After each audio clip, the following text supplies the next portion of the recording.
My name is Ben Cichowski. I live in Los Angeles, California. I am an actor, bartend to pay rent at the moment. I also do parkour and I danced for quite a while. Started parkour about my junior year in high school. A friend of mine showed me a video on YouTube and we decided just to go outside and try it because there was no one to teach back then. Then winter came, and in the Midwest when winter comes it's very hard to train, especially when you're first starting out.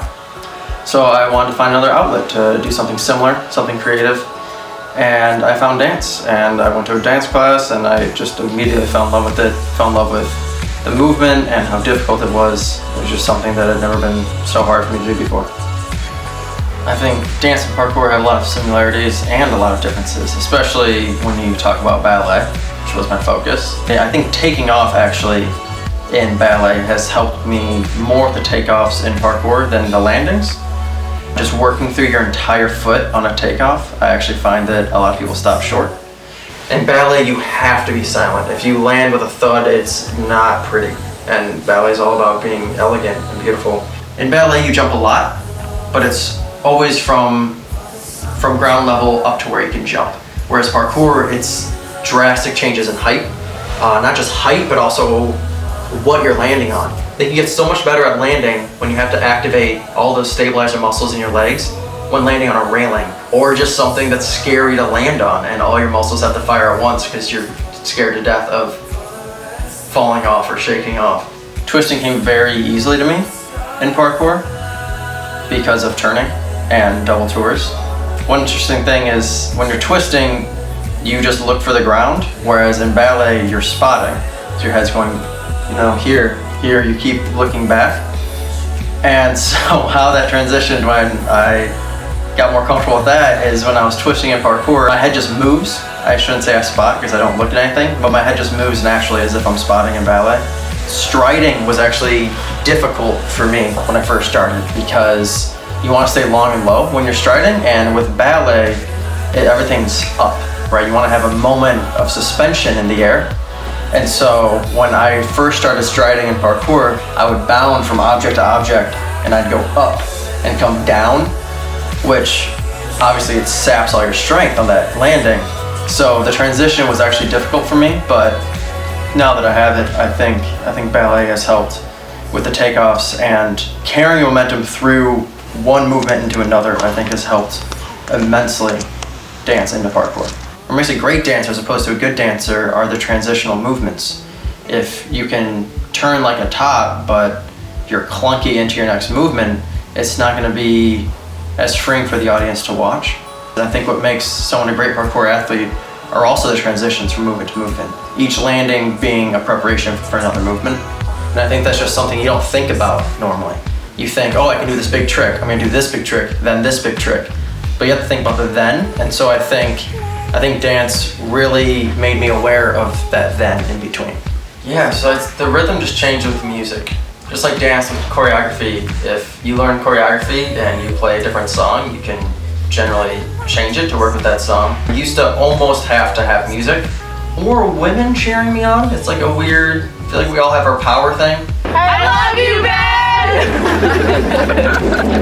But yeah, I definitely move to a beat, absolutely. If I'm playing a song, if I have my iPod in, I will not start a run until like the certain 8 count starts. I feel like some people are like that, I feel like that's just kind of in your body. People want to wait for, let's say you listen to dubstep or something, right? People want to wait for the drop before they go for that big trick. So I feel like it's kind of just innate in humans. Music moves you. I think that's why people love dancing. I feel that's why maybe I fell in love with dance, besides just the movement. But I definitely move to a beat. Even when I'm not listening to music, there's just something going on. Even just the pattern of footsteps, anything. There's definitely a rhythm going on. I do think of it kind of like a dance. I want each step to have a purpose. That just goes back to my dance training. I guess it depends on how you want to look at parkour. If you want to look at it as an art form, then absolutely, I think they're almost interchangeable. I think that an art form needs to tell a story. I think that's why artists are artists, because they have a story to tell. And they just choose their medium, whether it be painting or dance or acting, writing, poetry, they have a story to tell and they want someone else to hear because it might help someone, it might connect with someone.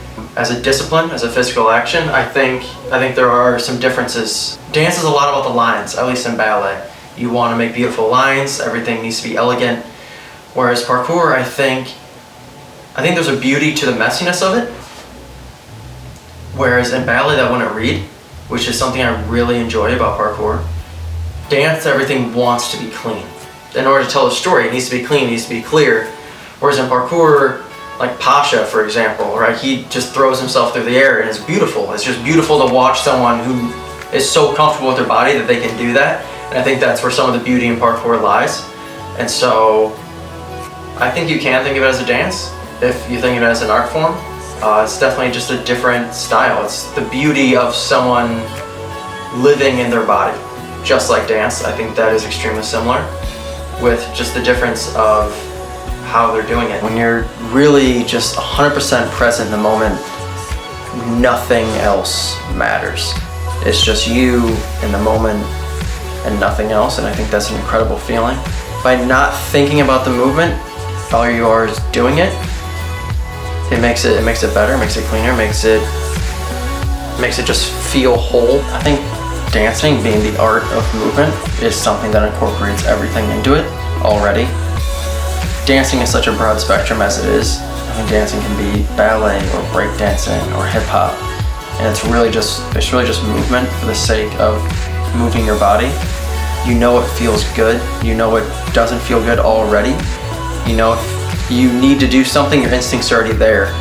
I think in parkour, sometimes things might look clunky just because maybe the person's not used to moving that way, or maybe they're not used to just moving in different ways. I think moving your body in whichever way you possibly can, trying it out, doing something weird, I think it only helps.